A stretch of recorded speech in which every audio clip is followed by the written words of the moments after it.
Hi guys, welcome back to the channel. आज की video में हम करेंगे सॉफ्टवेयर टेस्टिंग का यूनिट 3। तो यूनिट 3 का जो ये वाला टॉपिक है ये हमने ऑलरेडी कवर कर लिया है इन टाइप्स ऑफ टेस्टिंग। तो आप वो वाली वीडियो मेरी जाके देख सकते हो, ठीक है। चैनल पे अपलोडेड है और एक मैंने सेपरेट प्लेलिस्ट भी बना रखी है। If you guys visit on the channel तो वहाँ पे आपको दिख जाएगा। तो आज की वीडियो में हम ये वाला सारा टॉपिक अपना कवर करने वाले हैं about reporting and analysing the bug, और उसके बाद आई गेस एक वीडियो में इन चीज़ों को भी हम कवर कर देंगे, ठीक है। So let's get started. So guys, ये वाला जो हमारा आज हम करेंगे टॉपिक अपना, तो ये गीक्स फॉर गीक्स का है। तो इसमें ना दो आपको वेबसाइट मिलेंगी। तो गीक्स फॉर गीक्स ही एक पहले वाली वेबसाइट है, उसमें भी बग रिपोर्ट के बारे में बट उसमें बहुत ज़्यादा डिटेल्ड एक्सप्लेनेशन है। प्लस जो हमारा सिलेबस है उसके अकॉर्डिंग मेरे को थोड़ा सा वो ठीक नहीं लगा, क्योंकि उसमें रिपोर्ट के बारे में दे ही नहीं रखा। So you guys can also check that out अगर आपको थोड़ा सा और डिटेल में अगर अपना पेपर लिखना है। बाकी ये जो अभी हम देख रहे हैं ये भी मोर देन इनफ है, ठीक है। सो सबसे पहले हम आज देखते हैं how to write a good bug report की, मतलब बग रिपोर्ट होती क्या है, उसको लिखते कैसे हैं, ठीक है। वो सारी चीज़ देखते हैं क्योंकि these are the question that what are asked in the paper. तो ये हमारा सिलेबस के अकॉर्डिंग है सारी चीज़। सबसे पहले एक बग रिपोर्ट होती क्या है। A bug report is a written report that provides details about the hardware and the software errors or malfunctions. तो एक ऐसी रिपोर्ट जिसमें आप ना एरर के बारे में या फिर कोई भी अगर मिस हैपनिंग हो जाती है हमारे जब हार्डवेयर और सॉफ्टवेयर में, so we have to report that और we have to write a documentation, ठीक है। वो सारी चीज़ लिखते हैं जिसमें हम ना ये सारी चीज़ लिखते हैं कि जैसे फॉर एग्जांपल अगर किसी और के साथ हो जाए ये प्रॉब्लम, या मैं बोलूँगी ना जब एक इसमें स्टेप आता है कि हमें जो हमारा बग आता है ना उसको हम रिप्रोड्यूस करते हैं दोबारा से, हम उसके लिए सारे स्टेप्स लिखते हैं कि हमने क्या क्या चीज़ें यूज़ करी थी या हमारा कौन सा ऑपरेटिंग सिस्टम हमने यूज़ किया था जिस वजह से ये पर्टिकुलर हमारे पास प्रॉब्लम हुई है या इस टाइप का स्पेसिफिक बग आ गया है हमारे प्रोजेक्ट में। तो वो सारी चीज़ हम लिखते हैं। तो अब हम उसमें क्या और क्या लिखते हैं, हम उसमें ये लिखते हैं कि हमारा बिहेवियर क्या एक्सपेक्टेड है, हम क्या बिहेवियर ऑब्जर्व कर रहे हैं। और एक बग रिपोर्ट का जो मेन गोल होता है वो ये होता है to accurately describe the issue of the development team, या जो भी हमारी डेवलपमेंट टीम है हमें उसको सारा इशू अपना डिस्क्राइब करना होता है so that they could be like working on that, ठीक है। तो बग रिपोर्ट में क्या होता है, इसमें आपको जितना भी बग्स होते हैं, ठीक है, आपको उनको सबसे पहले तो ढूंढना होता है, उनको रैंक करना होता है। रैंक मीन्स कि बहुत कौन सा बग बहुत ज़्यादा हमारे प्रॉब्लम क्रिएट कर रहा है, या कुछ ऐसे बग्स होते हैं जो कि मिनिमल सी प्रॉब्लम्स क्रिएट कर रहे हैं but they are also need to be fixed quickly. तो वो सारी चीज़ हमें लिखनी होती है, ठीक है। बेनिफिट्स क्या होते हैं इसके, सबसे पहले एक तो हमें गुड प्रॉब्लम डिस्क्रिप्शन मिल जाता है, पूरा सारा चीज़ क्लियर होती है और एक बहुत ज़्यादा अच्छी हमें एक्सप्लेनेशन मिलती है कि एक्चुअली हमारा जो इशू हो रहा था वो किस रीज़न से हो रहा था, और ये डेवलपर्स को हेल्प करता है to understand the nature and the scope of the problem, ठीक है। Then we have some reproducibility instructions, वही बात जो मैंने अभी पहले बताई कि हमें जितने भी अपने बग्स होते हैं we have to reproduce them so that जो डेवलपर्स हैं वो एनालाइज कर पाए सारी चीज़ को easily. Then we have also to provide the system details की, मतलब फॉर एग्जांपल जैसे मान लो अगर मैं टेस्टिंग कर रही थी, ठीक है, मैंने यूज़ करा अपना मेरे पास लैपटॉप है अभी, तो विंडोज़ का लैपटॉप है, it is of 11th window है, इसमें विंडो 11 है प्लस इट इज़ 13 जनरेशन। तो ये मेरा सिस्टम की सारी मेरे को डिटेल्स उसमें पास करनी होती है, ठीक है। ऑपरेटिंग सिस्टम क्या था, सॉफ्टवेयर वर्जन क्या था, वो सारी की सारी चीज़ें मुझे देनी होती हैं इसमें, कि मैंने प्रोसेसर कौन सा यूज़ किया था। अगर मैं अपने लैपटॉप की बात करूँ then I am having i5 processor, तो वो सारी चीज़ मुझे उसमें लिखनी होती है रिपोर्ट में, ठीक है। जिससे अगर आपको बहुत एफिशिएंटली बग को रिप्रोड्यूस करना है then you have to use the similar kind of operating system और kind of system that you have to use for reproducing the problem.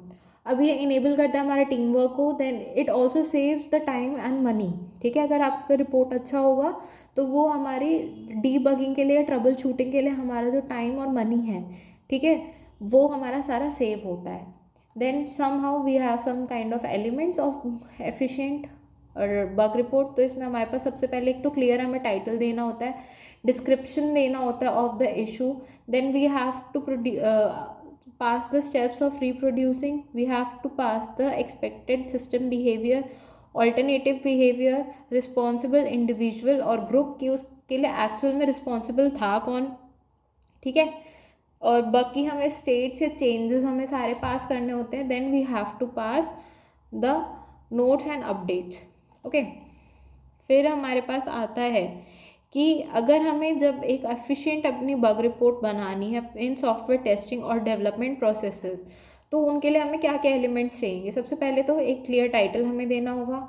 Then we have to describe the issue very properly. We have to include the steps how to reproduce the bug. उसके बाद हमें expected behaviour देना होगा, alternative behaviour देना होगा, ठीक है. Then we have to also mention that who was the one who was responsible for producing the bug. और या फिर अगर हम इसमें देखें तो इसके लिए है कि इन्वेस्टिगेट किसने करा और रिजॉल्व किसने करा उस बग को, ठीक है. वो सारी चीज़ हमें देनी होती है.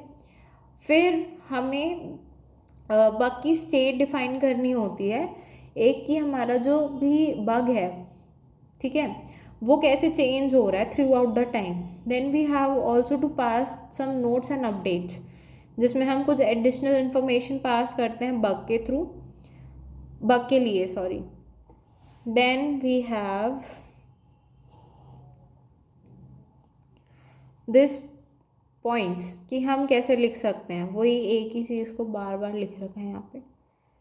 तो और ज़्यादा डिटेल में लिख रखा है कि how to write a good bug report. उसमें फिर हमारे पास सबसे पहले है कि टाइटल या बग आईडी हमें देनी होगी, ठीक है. रेफरेंस के लिए हमें एक आइडेंटिफिकेशन के लिए और प्रॉब्लम की हमें सारी चीज़ की एक आईडी बनानी होती है, जैसे कि हमने टेस्ट केस में भी देखा था.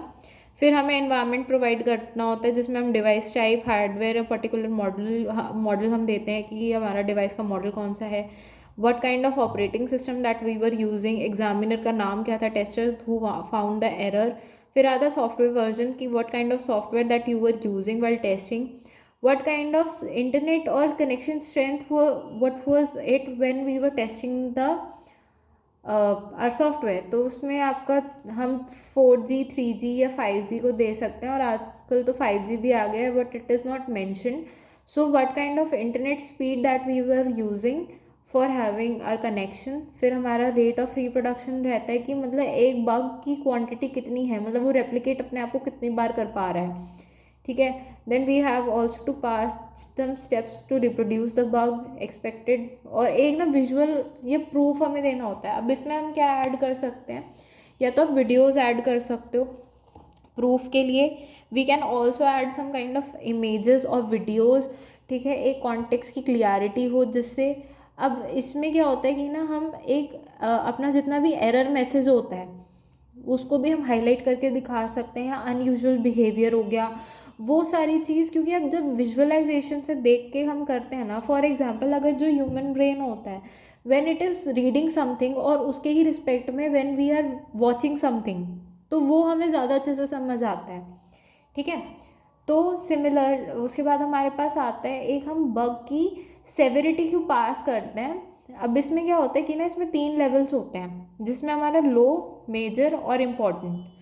मतलब अब इसमें क्या होता है, इसके 3 लेवल्स होते हैं. तो अब इसमें हम क्या पास करते हैं कि ना मतलब लो लेवल में तो ऑफ कोर्स ही कि माइनर से कुछ अनएक्सपेक्टेड या फिर अनडिज़ायरेबल बिहेवियर वो हमें दिखा रहा है.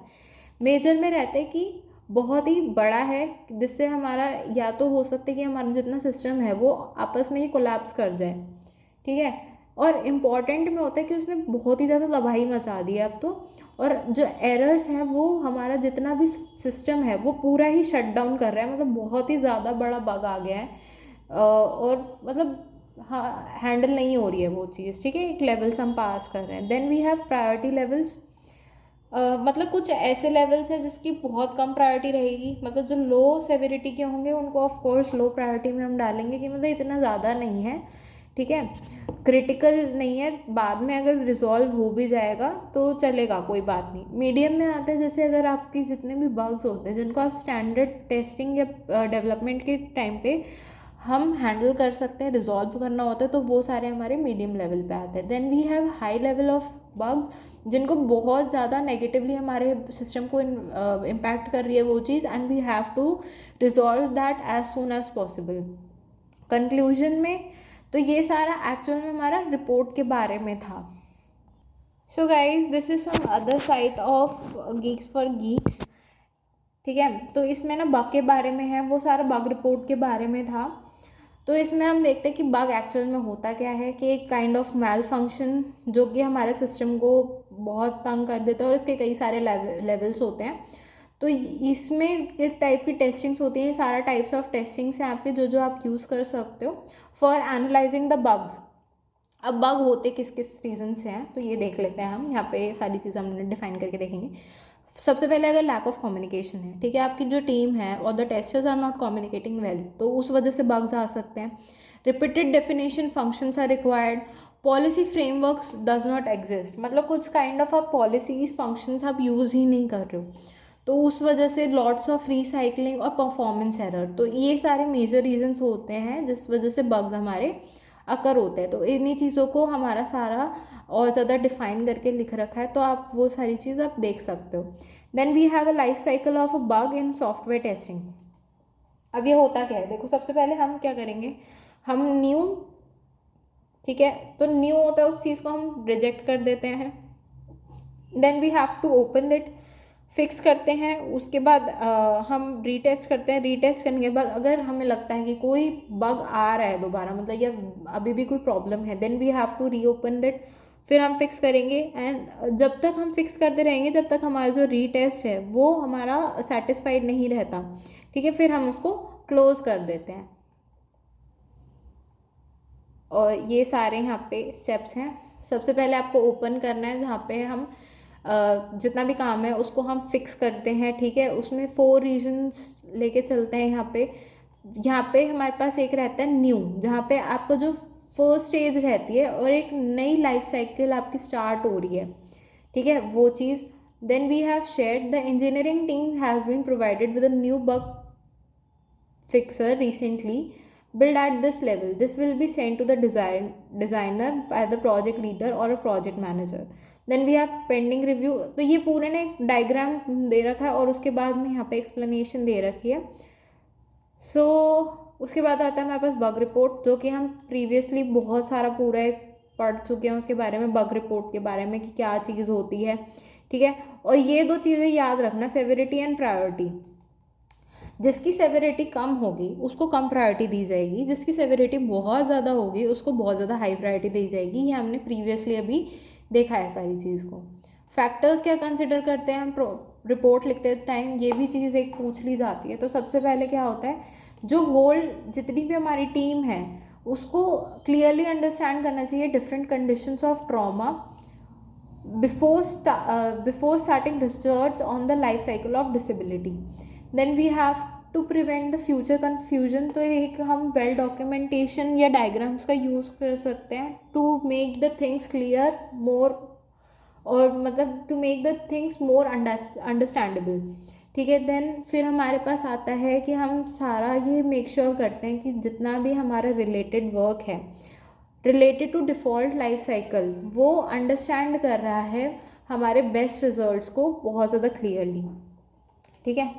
फिर हमारे पास आते हैं बग ट्रैकिंग टूल्स, जिसमें हम किस चीज़ को यूज़ कर सकते हैं। Then we have this, I don't know how to pronounce this, तो आई गेस इसको कैटलॉन टेस्टॉप्स बोलेंगे। तो ये होता क्या है आपका, ठीक है। तो ये एक पावरफुल फ्री टूल है, आई गेस ओपन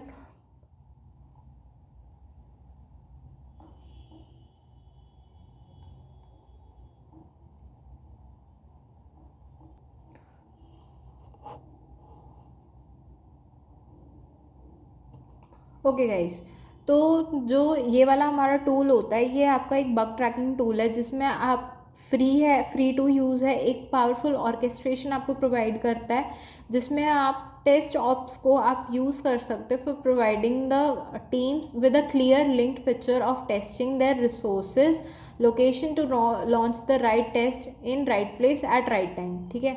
तो ये फीचर्स हैं इसके कि आप कौन से किस टाइप के डेस्कटॉप्स पे यूज़ कर सकते हो इसको। आई गेस इसको मैक पे नहीं यूज़ कर सकते because it is not mention, फिर हमारे पास यहाँ पे कुछ मैनेजेबल प्लेटफॉर्म्स और फ्रेम्स का नाम दे रखा है.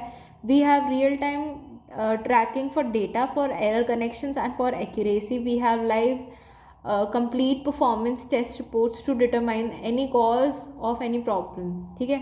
फिर है यहाँ पे quartile, no sorry I don't know how to pronounce this again, क्वालाइट है ये आई गेस. ठीक है. तो ये भी एक टाइप ऑफ आपके टूल्स हैं. फिर हमारे पास है QA coverage. Then we have bug heard. Bug heard आपका क्या होता है, ये हमारा सबसे पहले एक तो ईजी वे है for tracking and collecting the bugs, and we can also manage our web page responses using this. तो यहाँ पे अगर हम इसके बारे में पढ़े तो your team and customer search for the feedbacks on the web pages, so you can find the exact problem. Bugherd also scans the information you need to replicate and resolves bug quickly, such as browser, CSS, selector data, operating system, screenshots. तो ये सारे हमारे कुछ bug testing के tools थे. So you guys can also check that out. और अगर आपको इसके notes चाहिए, so you guys can check that out on from the Geeks for Geeks website. And thanks for watching guys. This was all for the video. और इसके साथ ही हमारी 3 units complete हो गई हैं. इसके बाद हम लास्ट यूनिट देखेंगे in a one shot. And thanks for watching. तो प्लीज़ इसको ज़्यादा से ज़्यादा शेयर कर देना. Okay, thanks for watching.